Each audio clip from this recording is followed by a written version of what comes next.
happy to be here, the inaugural speaker at this inaugural event. Learned it.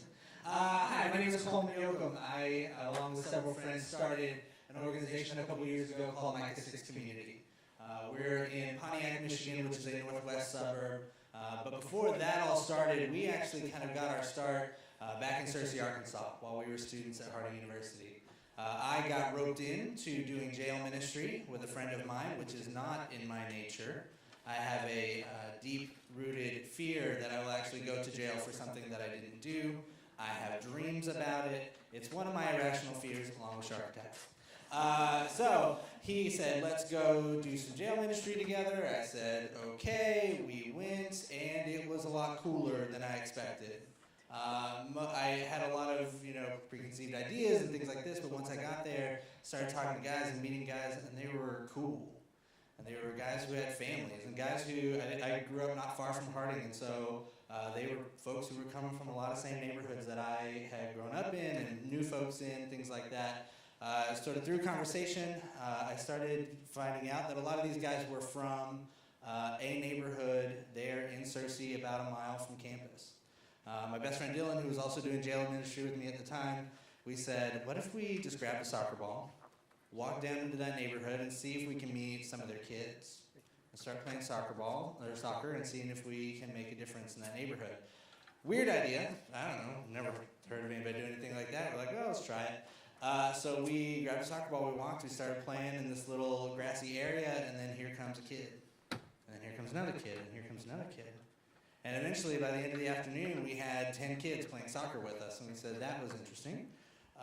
Let's try it again. So we did it the next week, and we did it the next week.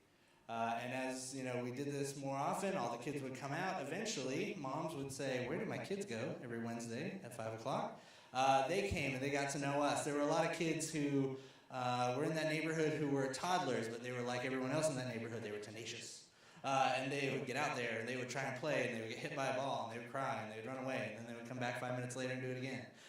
So we said, we need some girls, which was a problem because we didn't know a whole lot of them at the time. So we made some friends, and we said, hey, can you come, we do this thing on Wednesday, can you come and hang out with the younger kids? And these girls said, sure. And so they came and did that, and then the girls made it their own thing. They're like, let's start babysitting nights. Let's start nights where we meet at somebody's apartment, we babysit kids, because a lot of these single moms never get a break from their toddlers. So they started meeting at apartments and watching kids, and moms would go shopping, or sometimes they would just sit in their house in the quiet.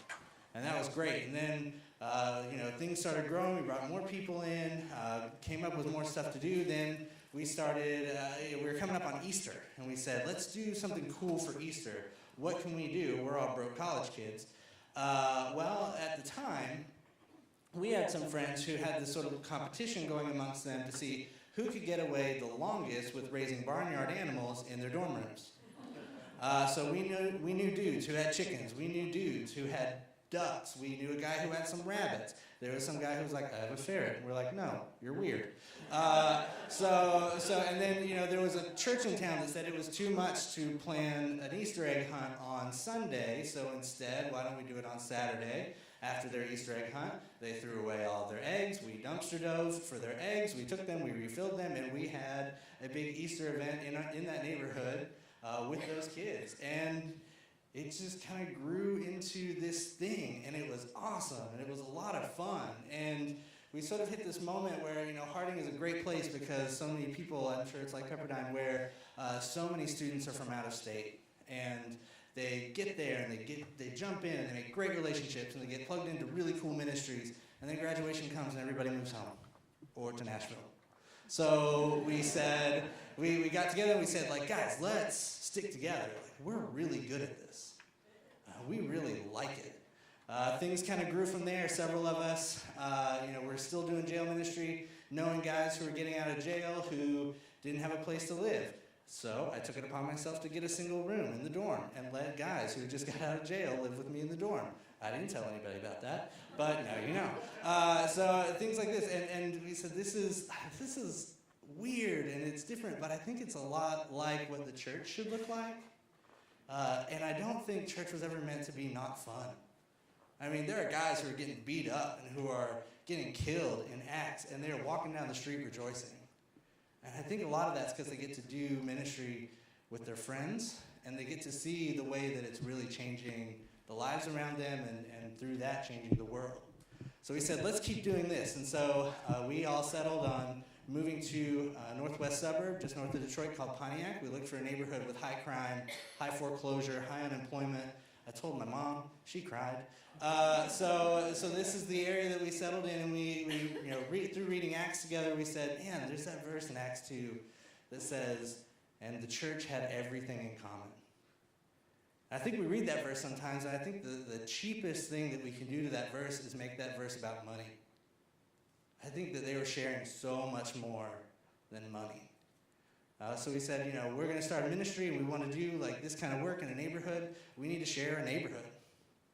We have a lot of ministries in my town that are run by folks who say, I'm called to work with homeless people, but I'm going to live in a wealthy suburb somewhere else and drive in. The biggest homeless shelter in my town is run by a guy who lives in a wealthy suburb and drives a Hummer. Solidarity with the poor is something that we were really wanting to have, and sharing a neighborhood was going to be a big part of that. So we said that's going to be important to us. We bought a house, we moved in, we started getting to know folks in the neighborhood, and then we said we have skills that we can share that will make this neighborhood better. Access to food in my neighborhood is hard to come by. The nearest grocery store is 1.5 miles away. 80% of my neighbors don't have access to regular transportation. And so we said we need to use our gardening skills, the skills that we have as people who can grow things, because I'm from Arkansas. What do you get? And we said, let's start growing gardens. And so we bought vacant land that was around our house and started growing gardens. And then people can come over, and then we grow things together, and because we're figuring out this Acts 2 things, we share what we grow. And then through that, we're sharing time with our neighbors. We started figuring out that there's a lot of neighbors in our neighborhood who don't have basic things that we have. We had friends who were squatting in houses. And so, we met this guy on the street, and he said, hey, can I, come hang out at your house? And we were hanging out, and I said, hey, man, if you ever need to take a shower. And he said, oh, wow, me and my girlfriend are squatting in a vacant house. Doesn't have any utilities. And he said, sure, come on over, take a shower, make food. This sort of led to this open door policy that we have at Micah 6, where every morning the door opens at 9 o'clock, and then it doesn't really close until 11 at night or until the last person leaves. And sometimes that's later than 11. So we have this thing where now people are just in and out of our house all the time, which means that we're also sharing our time with our neighbors, where we're getting to know them, we're hearing about their lives, we're hearing their stories, and we are really just sort of diving in. So in sharing stuff with our neighbors, weird conversations happen at my house a lot. And once you have enough weird conversations, they're not weird anymore. But one day we were sitting there, and Tanya had come in. She had made a bowl of soup, and she sat down. And Sheik, who's our neighborhood, one of our neighborhood homeless alcoholics, looks at me and he says, Cole, man, she just made food. You guys know, this is a great impression. You just made food at your house. And she sat down, and she's going to eat it right in front of you. I said, yeah. He said, and you're just cool with that? I said, yeah, it's fine. Anybody can do that. He goes, anybody can make food? I can make food? I said, you can make food. And he goes, man. And he walks out the door. This is a weird interaction, but this happens a lot. So we're sitting there, we're hanging out. Tanya's there. Cool Breeze, who's one of our other neighbors, who's 73, 74. He's mentally challenged. His guardian was his sister, who was 78 and passed away.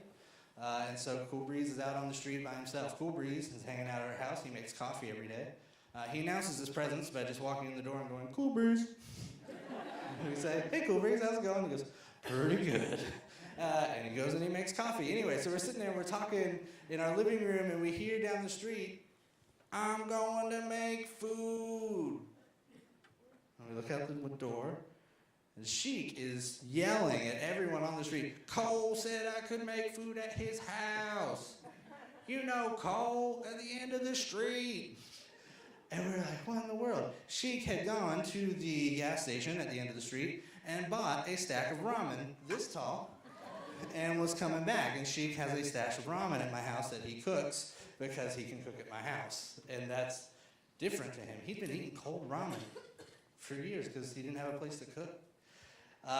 Through the gardens, we do, sort of a neighborhood, take what you can. Nancy, who's one of our biggest volunteers, lives across the street, and she really grabbed onto this idea and said, can I take food and give it to the people in my apartment building? And we said, yes, absolutely.